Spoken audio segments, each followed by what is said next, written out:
Alors, on arrive à ma 5e question. Qu'est-ce que l'ennéagramme?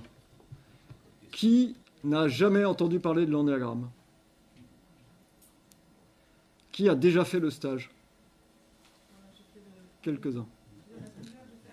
1 et 2, d'accord.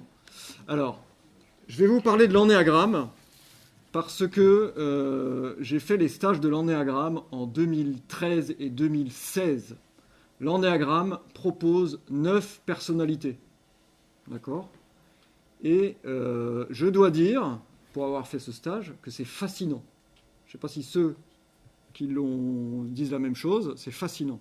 Là, il y en a qui me font oui de la tête, donc je vous repercute. 9 personnalités très très bien décrites.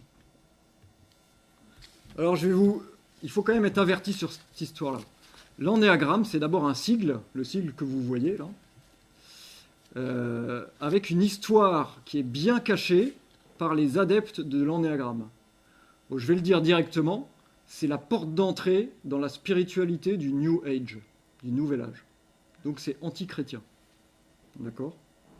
Mais l'ennéagramme a deux visages. Le premier, c'est Gurdjieff, 1916, c'est lui qui a inventé le diagramme. Lui, il faisait de l'occultisme, de l'ésotérie, de l'hypnose, de la prise de drogue, pour arriver à des états modifiés de conscience, c'est-à-dire sortir de son corps pour rentrer en contact avec les esprits. Voilà, et il rentrait en contact avec les esprits qui lui ont donné ce sigle pour lui expliquer son programme, 1916. Le deuxième, c'est M. Ikazo. Lui, il faisait la même chose. C'était un disciple du premier.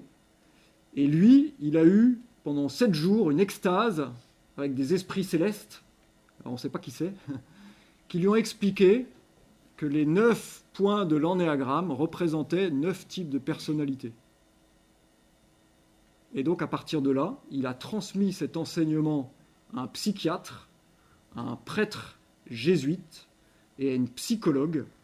Et la psychologue qui s'appelle Hélène Palmer en a fait une école psychologique qui, aujourd'hui, a un succès énorme et qui, aujourd'hui, est proposée dans beaucoup de stages pour les formations en entreprise, ressources humaines, etc.